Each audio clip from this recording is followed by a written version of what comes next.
impacting several parts of Malaysia this week. Thousands have been displaced as rescue teams continue evacuation efforts. We'll have the latest developments right after this. Let's look at what happened.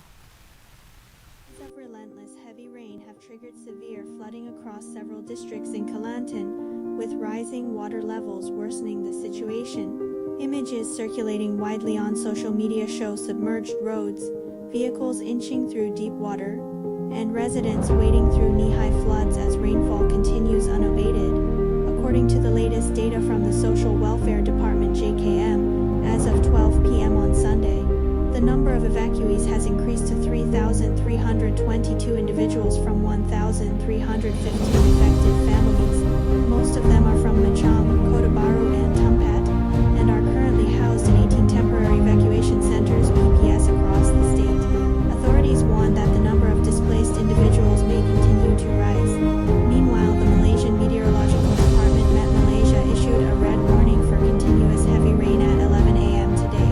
The alert covers Tumpat, Pasir Mas, Macham, Kota Baru, and Pasir Putih, with intense rainfall expected to persist until next Tuesday. In response to the worsening situation, the National Disaster Management Agency and ABMA announced that disaster management committees at both the state and district levels have been fully activated. Preparations have been heightened, including river-level monitoring, deployment of rescue personnel, and logistical support, as well as strengthened management of evacuation centers. Authorities urge the public to closely follow official weather and flood advisories and avoid areas prone to rising water and flash floods. In ABMA emphasized that all relevant agencies are working in close coordination to ensure the smooth execution of rescue operations, prioritizing the safety and welfare of affected communities. Those were the latest updates from the flood-hit regions, where help efforts remain ongoing and communities remain working together through this challenging period. Authorities urge the public to stay alert to weather warnings and prioritize safety. As we follow this developing situation, our thoughts and prayers go out to everyone affected, and we hope for a swift recovery for all impacted community. Coming up next, we shift our focus to a pressing issue that affects every Malaysian's household, which is food waste. In our special report, we explore how one homegrown startup, the Value Food app, is tackling unnecessary waste through smart and sustainable solutions. Stay tuned as we speak with the CEO behind the initiative, right after the break. Hi, I'm Wei Pin from UCSI University, and today I'm going to talk about the food waste issue in Malaysia. Every single day, the sheer volume of high-quality food being thrown away across Malaysia is staggering. Thousands of tons of food are discarded from our homes, restaurants, and businesses. Experts estimate that over 4,000 tons of food are still perfectly edible, yet they end up wasted. This massive loss not only fills our landfills and produces harmful methane gas, but also highlights a deep injustice. While so much food is thrown away, food insecurity remains a major issue right here in our communities. From supermarket aisles to restaurants, surplus food is a daily reality. This is where companies like Value Food step in.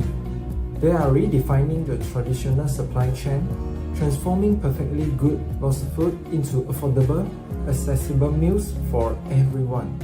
Hi, I'm Wei Pin. I'm now at UCSI, and besides me is the CEO and co-CEO of Value Food, which is Hari and Vishnu. Hi everyone, my name is Hari. I'm actually the founder of Value Food. So basically, Value Food is a platform where we help most of the food outlets and restaurants and cafes to sell off their unsold food instead of throwing them away. So in this way, they get some revenue and the customers get something cheaper, and we protect the planet from food waste. And of course, everything is sold in a form of a surprise bag. Yeah. The key part is that where some customers find it interesting is that they're buying something for a cheap price, but they don't know what they're gonna get. So there's actually like an excitement among the people who buy. Yeah. So we are still selling it during their store period, even the walk-in who buys from the store, they're still walking in until 9 o'clock and buying from their food. Our one is just maybe at 8:30. The next thing is that we're going to put stickers on our bread there to show, okay, this is the expiry dates, and we're always going to put there, look, smell and taste. You don't get to choose what you want. It's a surprise. So of course that's why it's worth your price. You don't get to choose, and they will put whichever they feel like, okay, I think this 50% I can't keep it, I better save it, I give it into value food, put it into a bag, and the customer comes and collect it. In conclusion, food waste isn't just an environmental problem, it's an ethical one. As the CEO of Value Food demonstrates, changing consumer behavior and innovating business models can spark a powerful domino effect.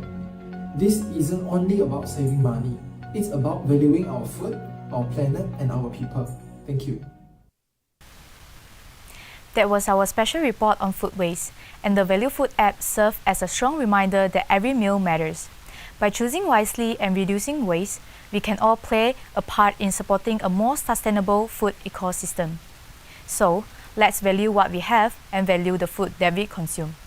Now, moving on to national policy updates. The government has recently revised its projected saving under the ongoing fuel subsidy reform. Coming up, we'll break down what this adjustment means for public spending and how it may impact Malaysians in the months ahead. Was announced today a revised estimate for the annual saving resulting from the ongoing fuel subsidy reforms. According to the latest figure present during a press briefing this afternoon, projected savings have been adjusted downward from the earlier estimate of 8 billion ringgit to a range between 2.5 and 4 billion ringgit.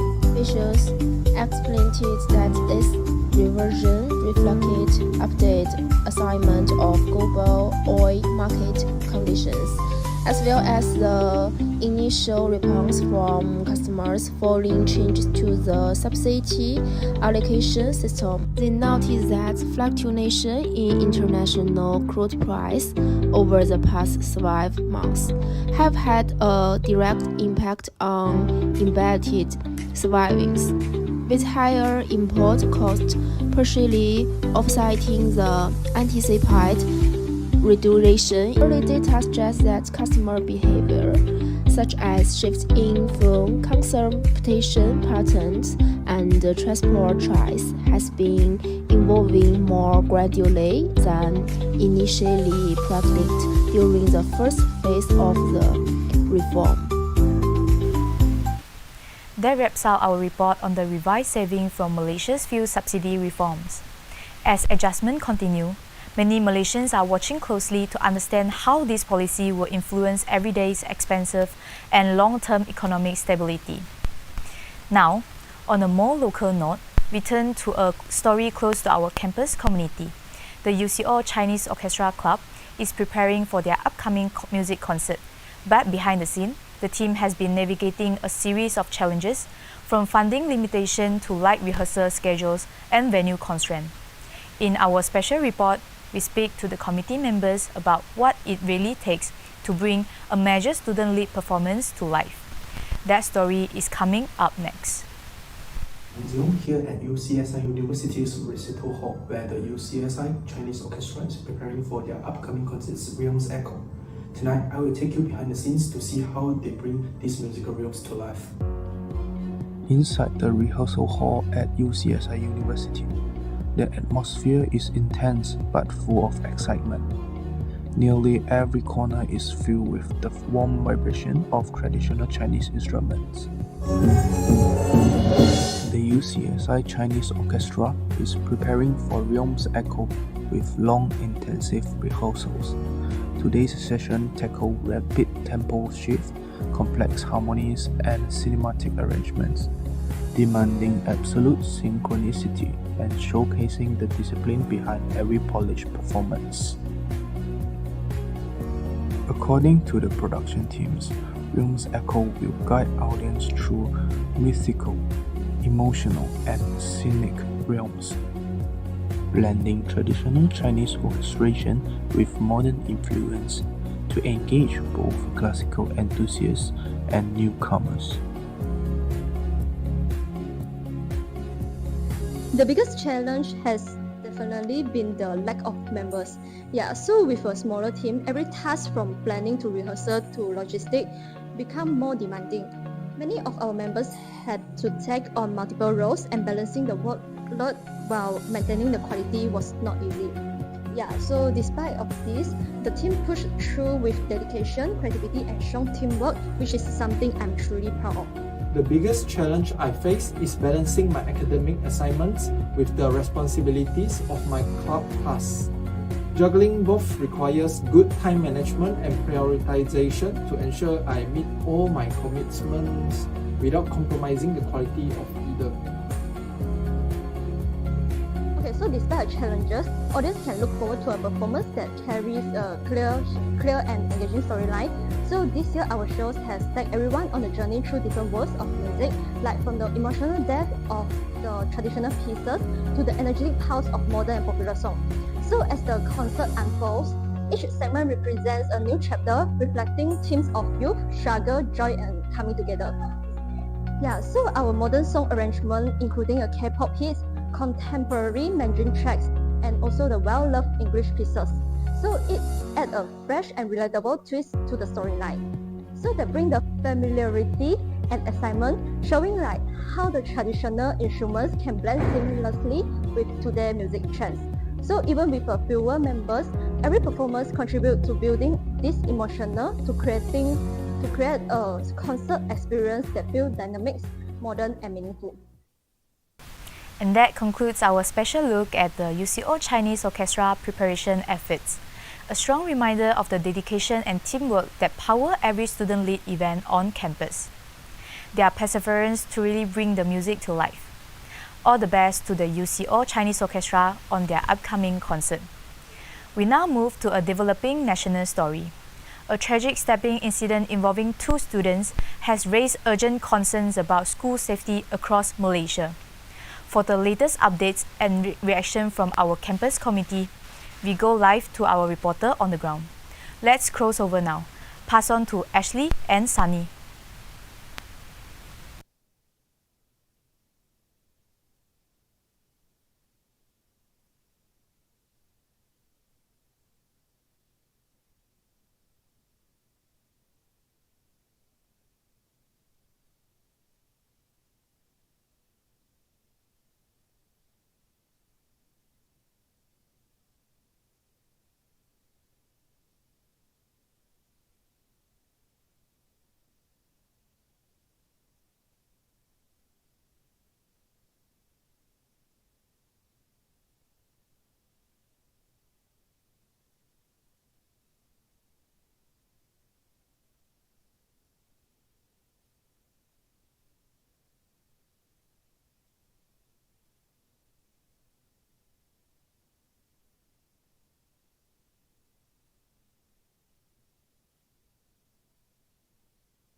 In my table.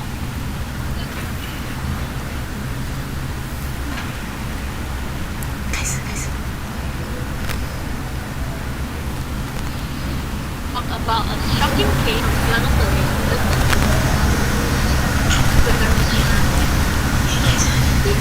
The by a years old woman. According to police investigation, the week before, sold to a female relative yang dengan allegations she had been. After that, found guilty in against Malaysia for non-contact. The suspect was arrested for the incident on Tuesday, after the legal answer to the action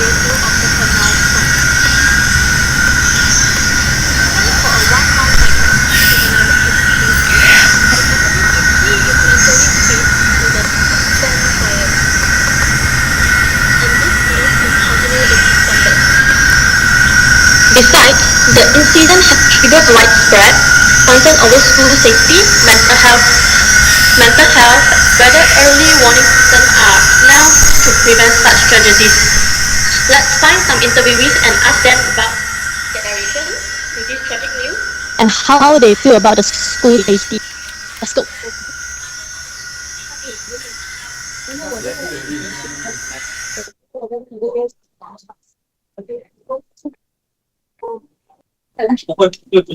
Hi. Hi. Hi. Do you know about the news about the 16 years old student Yap Sing Shen who was fatally stabbed by a 14 years old schoolmate? And what was your reaction to this case? Oh, yes, when I heard about this case, I was shocked and felt sad. I think the school should be a safe place, and it's hard to see, it's hard to believe something like this happened. Oh, okay. Thank you for your response. Thank you. Okay, let's go to the another interviewees.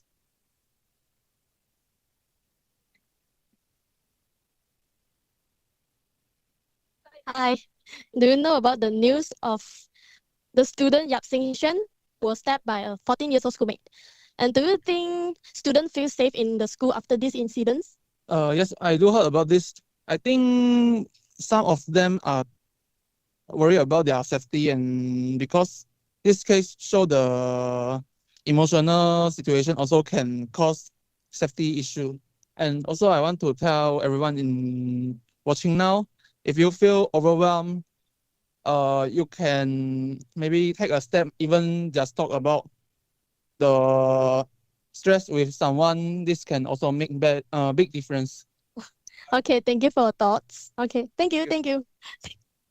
Okay, next.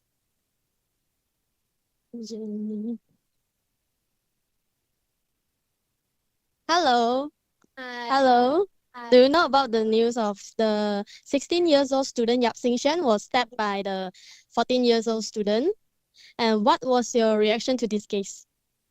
This comet's tragedy breaks my heart. A 16-year-old lost their life, so devastating. The suspect's act is shocking, and we need to fix the bad influences and poor mental health support and the safety gaps fast. Hope this never happens again. Thank you. Okay, thank you. Thank you for your response. Okay, next we go to the fourth one.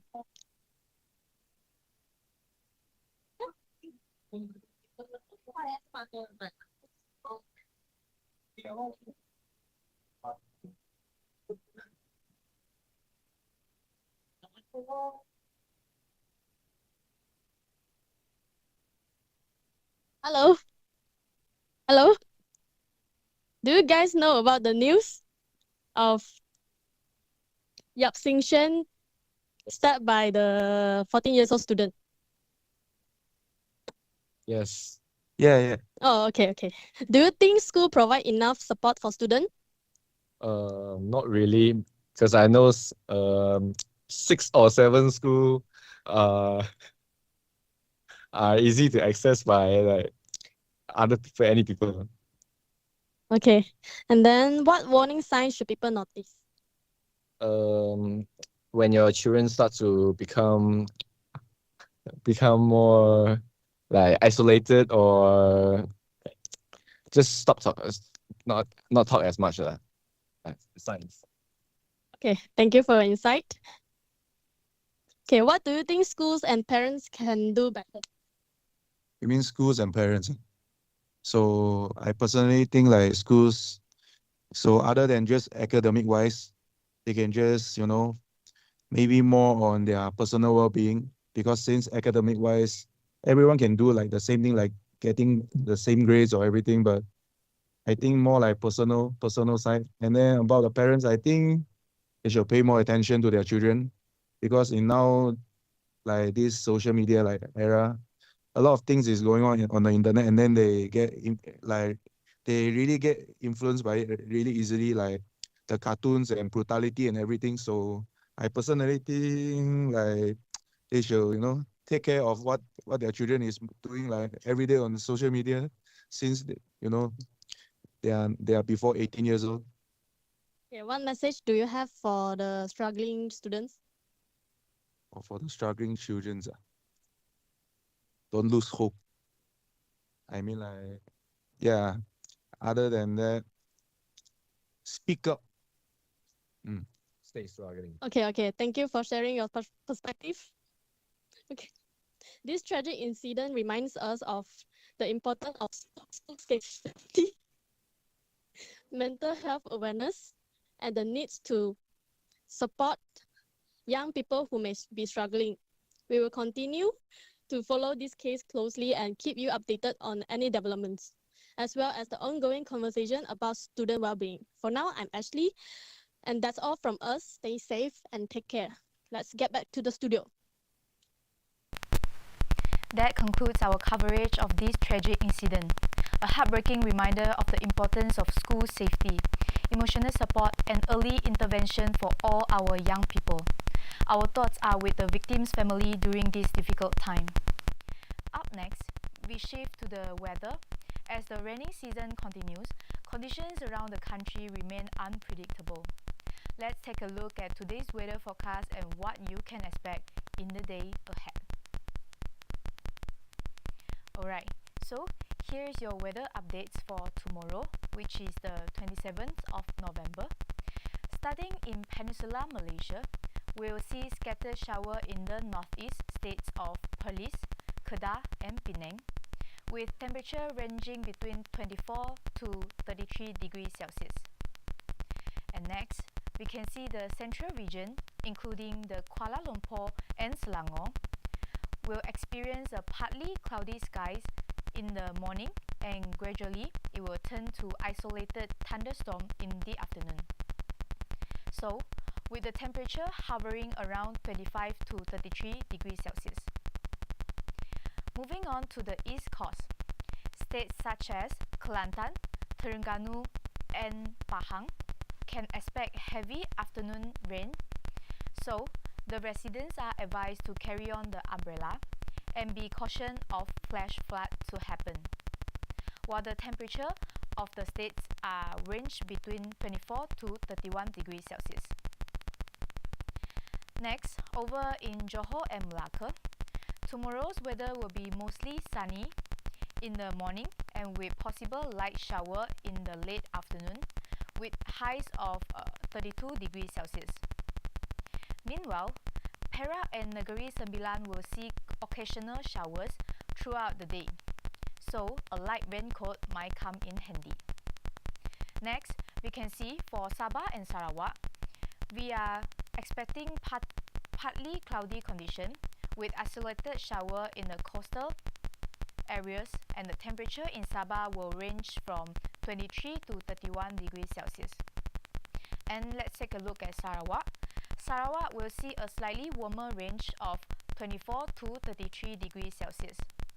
Wind speeds across the country will be generally moderate, which ranging from 10 to 20 km per hour, coming mostly from the northeast, and humidity will remain relatively high, so it may feel muggy in the urban areas.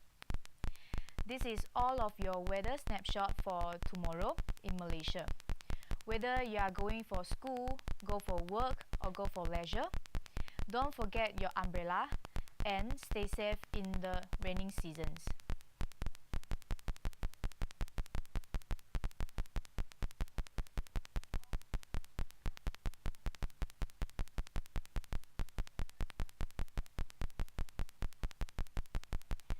Alright, so up next, this is all our wrap up for our weather forecast of today. We remind you to stay safe and plan your activities accordingly. In other news, the central bank today they announced that it will maintain the overnight policy rate at 2.75%. Officials cited moderate inflation and steady domestic economic growth as reason for holding the rate. They're aiming to support market confidence. The financial analysts say this stable rate environment will allow both businesses and households to plan their investment and expenditure with greater certainty. We'll continue to monitor how this decision impacts the economy in the coming months.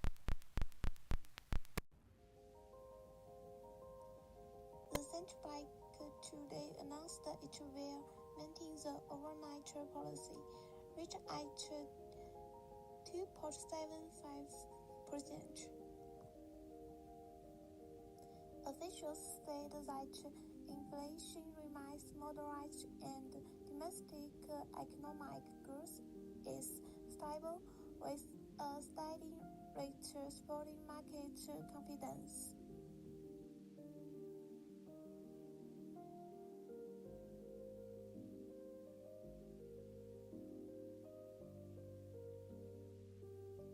Financial analysts say a stable rate environment will allow businesses and households to better predict environments and expenditures.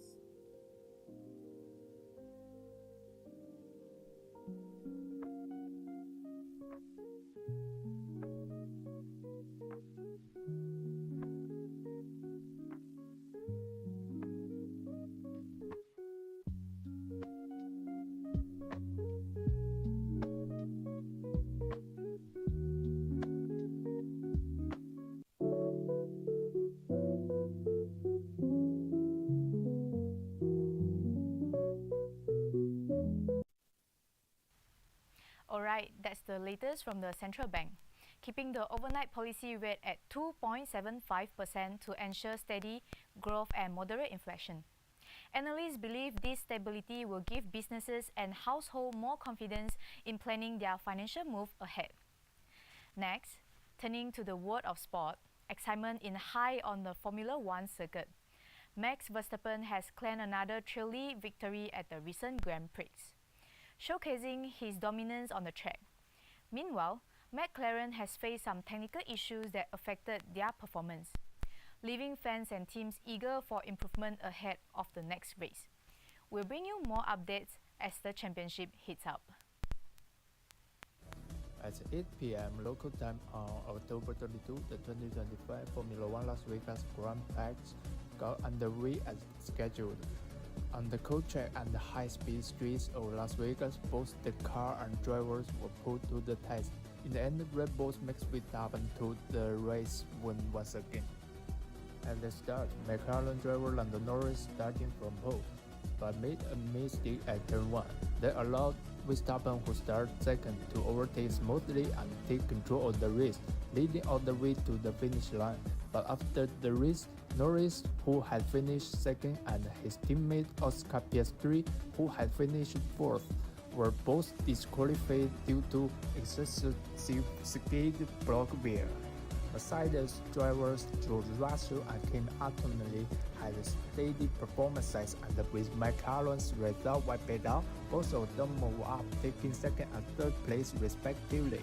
With Verstappen's strong race in the second half of the season, he keeps delivering exciting races for the fans and keeps the fight for the World Drivers' Championship alive. Norris is still at the top of the points table, but this disqualification affects his advantage in the championship battle. With only 2 races left in the season, the fight for the World Drivers' Championship is sure to go the final race. And that wraps up today's news. Thank you for staying with us and keeping up with the latest headlines. Remember to take care, and we'll be back same time, same platform next week, bringing you more updates from around Malaysia and the world. Next week, we also have more local stories, in-depth reports, and exclusive coverage that you won't want to miss. From all of us here, stay safe, stay informed, and we'll see you again, same time, same place, next week at UCSI Radio News. Goodbye.